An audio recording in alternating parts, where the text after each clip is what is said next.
Tape TV நேயர்கள் அனைவருக்கும் என்னுடைய அன்பான வணக்கங்கள். நான் உங்கள் பிருகுநந்தி நாடி ஜோதிடர் மற்றும் வாஸ்து நிறுவனர் வெள்ளக்கோவில் எம் சக்திவேல் பேசுகிறேன். பிருகுநந்தி நாடியின் சிறப்பு அம்சத்தை பற்றி நான் சொல்லி உங்களுக்கு தெரிய வேண்டிய அவசியமே இல்லை. அந்த அளவுக்கு ரொம்ப எளிமையாகவும் ரொம்ப புரிதலுடனும் இருக்கக்கூடிய ஒரு சப்ஜெக்ட் அப்படின்னா அது பிருகுநந்தி நாடி தான். ஆக இந்த பிருகுநந்தி நாடியில நிறைய விஷயங்களை பற்றி நாம் தெரிந்து கொள்ள வேண்டிய அவசியம் இருக்கிறது. அதுல இன்று நாம் பார்க்க இருக்கின்ற ஒரு தலைப்பு, ஒரு பெண் ஜாதகத்தை வைத்துக்கொண்டு அவருக்கு இப்படிப்பட்ட கணவர் தான் வருவாரா அல்லது எப்படி வருவார் என்பதை நம்மால் சொல்ல முடியுமா? நிச்சயமாக சொல்ல முடியும்.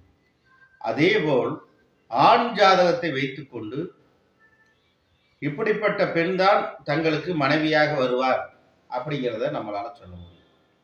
ஏன் நான் இதை சொல்லணும் அப்படின்னு நீங்க கேட்டீங்க அப்படின்னா, இப்போ நிறைய பேர் அவங்களுடைய ஜாதகத்தை வைத்துக்கொண்டு எனக்கு கணவர் இப்படி வரணும் அப்படி வரணும் நிறைய கனவு காணிட்டு இருக்காங்க.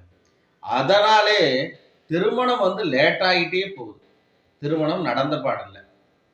சார் நான் எதிர்பார்த்த மாதிரி அமையலை சார், நான் எதிர்பார்க்கறதே நடக்க மாட்டேங்குது. ஸோ நீங்கள் எதிர்பார்க்கறது ஓகே, ஆனால் உங்களுக்கு எப்படிப்பட்ட ஒரு கணவர் வருவார் அப்படிங்கிறத நீங்கள் எதை வச்சு முடிவு பண்ணுறீங்க? உங்களுடைய படிப்பை வைத்தா, உங்களுடைய செல்வத்தை வைத்து கொண்டா? இல்லை, தங்களுடைய ஜாதகத்தை வைத்து கொண்டு முடிவு செய்யுங்கள். அது 100க்கு 100 சரியாக வரும். தங்கள் வாழ்வும் சிறப்பித்து இருக்கும். உங்கள் வாழ்க்கையே நல்லா இருக்கு. சரிங்களா? சரி, இப்போ ஒரு பெண் ஜாதகத்தை எடுத்துக்கொள்வோம்.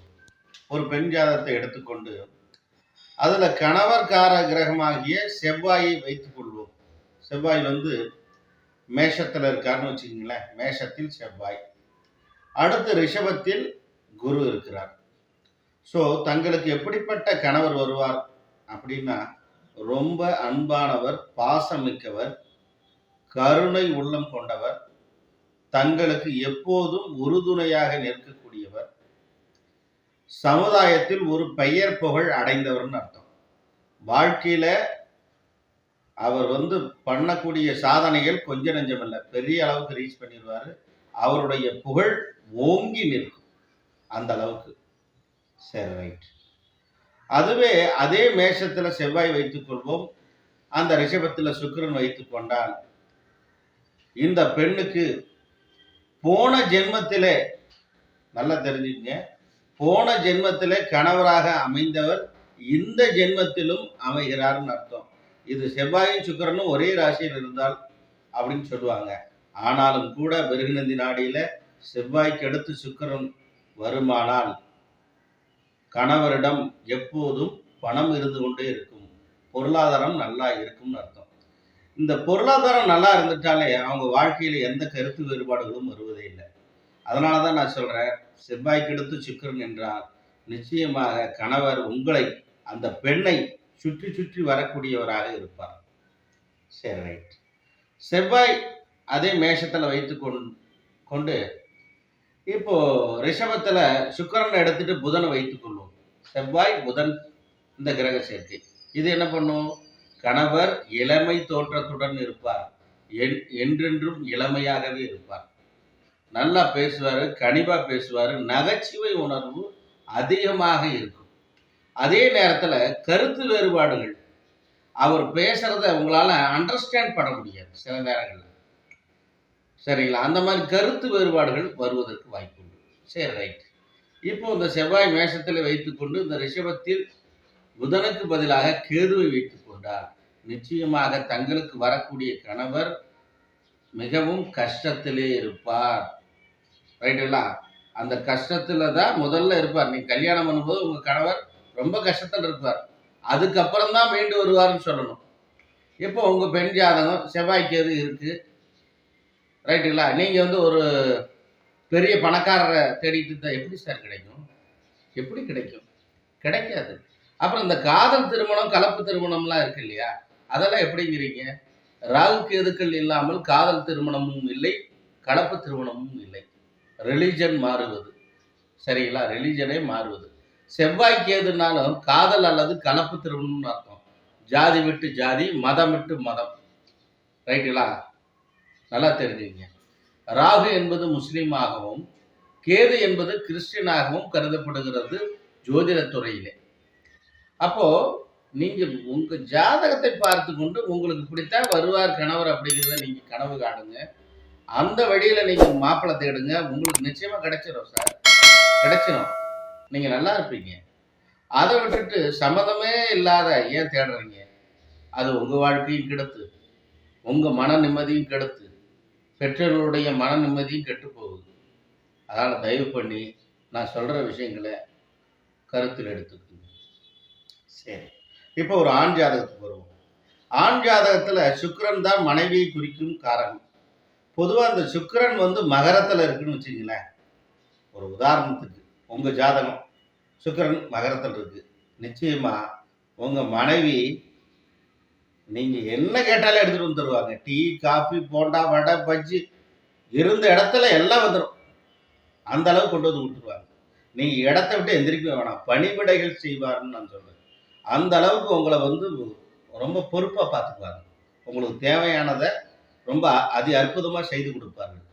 ஏன் பர்டிகுலராக நான் வந்து மகரத்தை நான் சொல்கிறேன்னா, அது சனியுடைய வீடு, ரைட்டில். அங்கே சுக்கிரன் இருப்பது மனைவி ரொம்ப பணிவுடன் நடந்து கொள்வார் அப்படிங்கிறதுக்காக நான் அதை சொல்கிறேன்.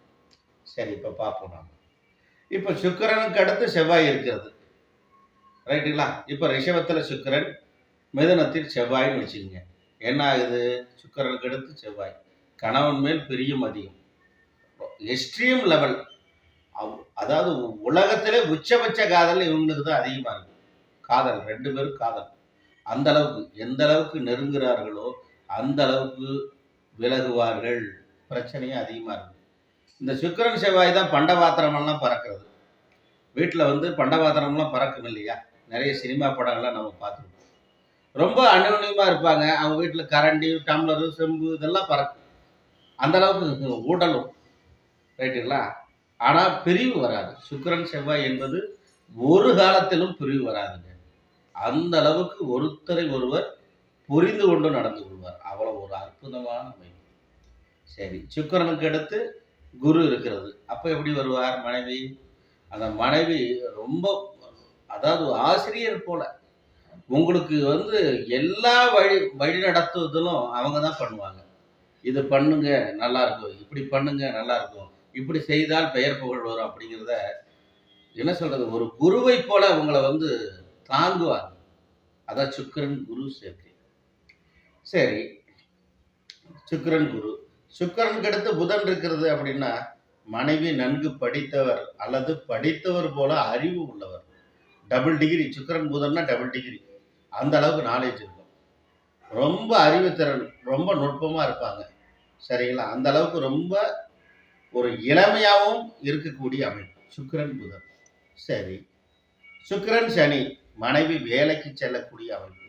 நிச்சயமாக வேலைக்கு செல்வார். திருமணம், அதாவது இந்த ஜாதகருக்கு திருமணம் ஆன பின்புதான் சமுதாயத்தில் ஒரு பெயர், புகழ், அந்தஸ்து கிடைக்கும். சுக்கிரன் சனி. அவருக்கு எப்போ அந்த வாழ்க்கையில் அவருக்கு கல்யாணம் ஆகுதோ அதுக்கப்புறம் தாங்க பெரிய திருப்பமே இருக்கு. அந்த அளவுக்கு ஒரு பெரிய வெற்றியை, மாற்றத்தை ஏற்படுத்தி கொடுத்துடும் இந்த சுக்கிரன் சனி.